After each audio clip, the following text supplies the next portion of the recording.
Hello, hi guys! Welcome ulit sa ating mini vlog. Shoutout muna tayo kay Rachel. Hello po! Good morning! Breakfast natin today. Ayun ako, sigurado namimiss nyo rin to. Lalo na sa mga probinsya. Yung mga nakatira sa probinsya dyan. Hulaan nyo. Anong pagkain natin? Dadan! Tawag dito sa Bicol nito guys, ibos. Sa inyo, anong tawag dito? Suman yata ito sa Tagalog. Ang suman kasi dito sa Bicol, iba din. So ito, ibos ang tawag. Yung malagkit, tapos ibabalot sa dahon ng nyog. Tapos pakukulo. Ayan siya. Sausaw sa asukal. Ayan, syempre kape. Huwag kalimutan.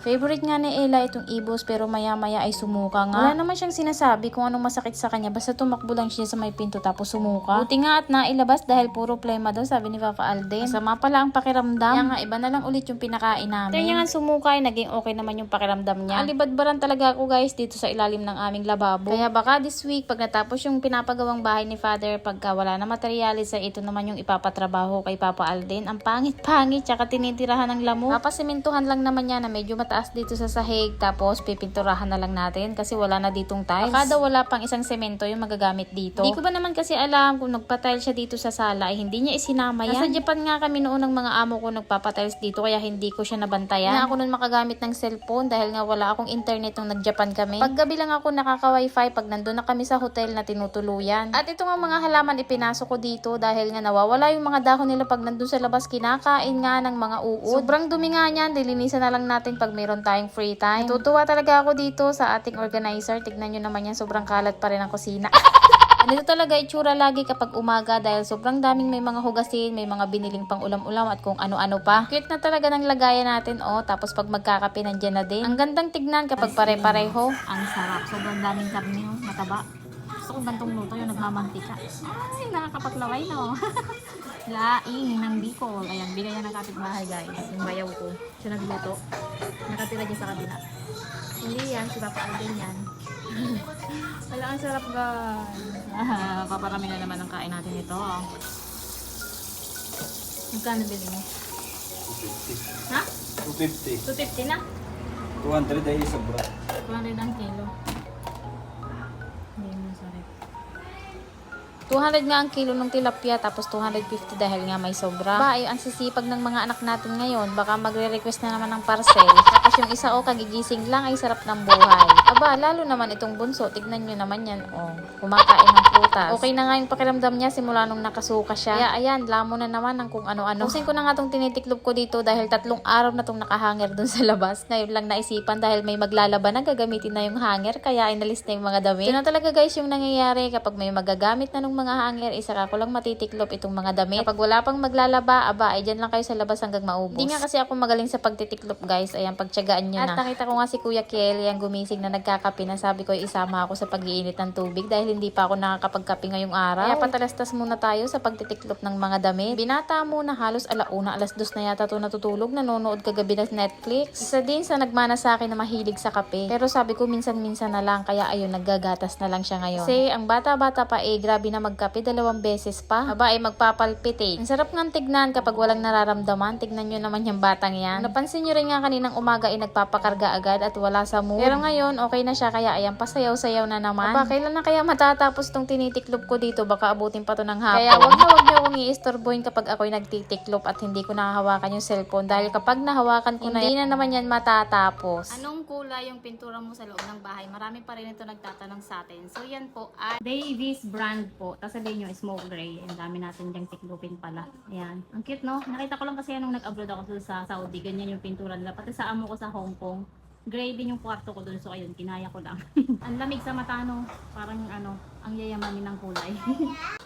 Nagluluto na ang ating master chef. Nung siya nga ang nagluto nitong ampalaya ay talaga namang masarap at kulay green pa. Ba, nakita nyo naman yung luto ko noon. Talagang mag-brown-brown na. Na-overcook ko na yata yun. Tapos ang pait. Talagang yan ang master chef namin. Oh, sarap magluto. Kain lahat yan. Private na mambuday. Private na mga Iyo. Ano private niya dyan? Private na to. Bawal ka po? Wait naman. Kaya, hindi ka pumunta dito. Pagkatapos ng kumain ay ito ako pagkahapon, nag-i-edit, nag-voice over. Ito yung time natin para magtrabaho. Tapos naman ay pumunta kami ng bayan para kumuha ng kayamanan.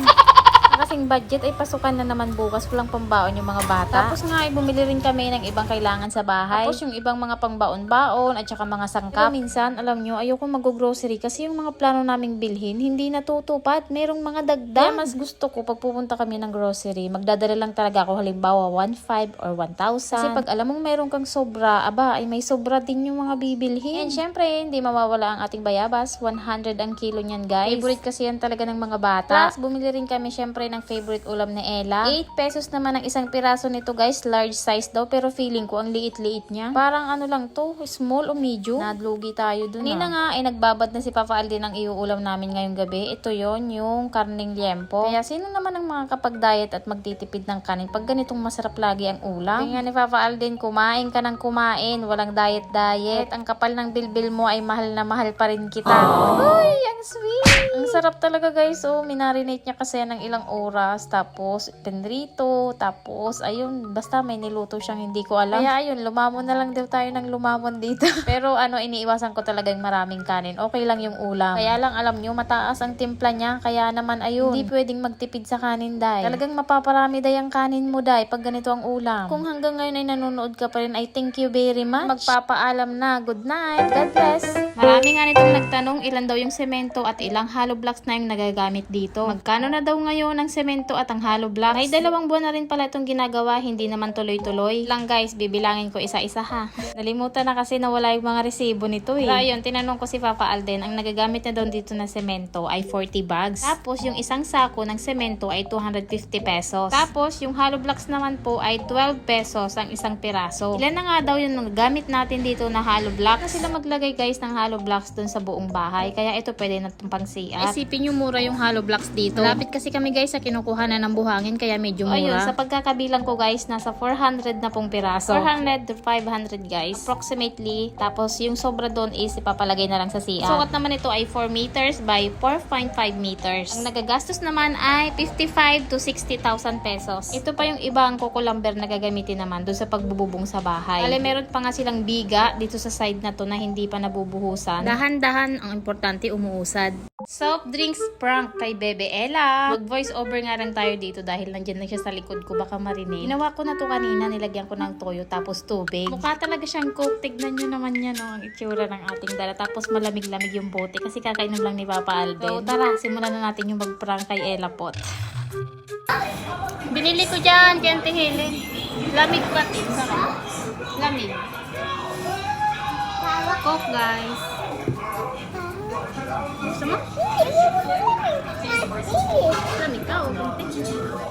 Dikit lang na, ba't saan na mo sasalit? Nilagay na yan. Nilagay na. Taas narinig ko din. Tikman mo, masarap. Malamig sa loob. Kunti lang. Hello, guys.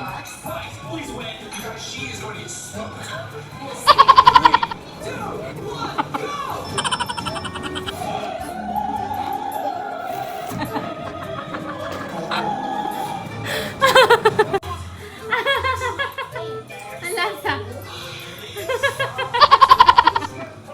Ano yan? Anong lasa? Anong lasa? Toyo. Toyo. Apon.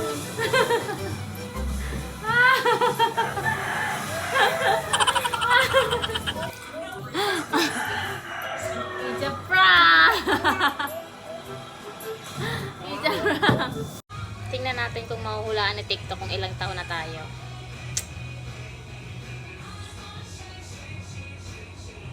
I don't know, but you're damn pretty. OMG! Grabe siya.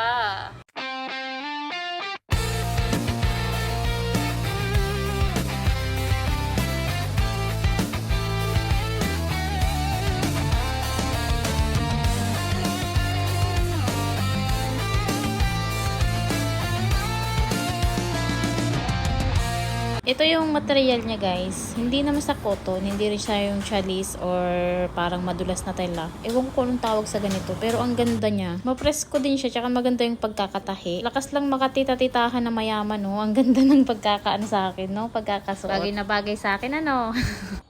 So, ayun na yung vlog natin guys for today. Thank you so much for watching sa mga lahat na nanonood na nandito pa rin hanggang sa dulo ng ating video. Thank you! Sana bumili kayo sa aking pinagpopromote.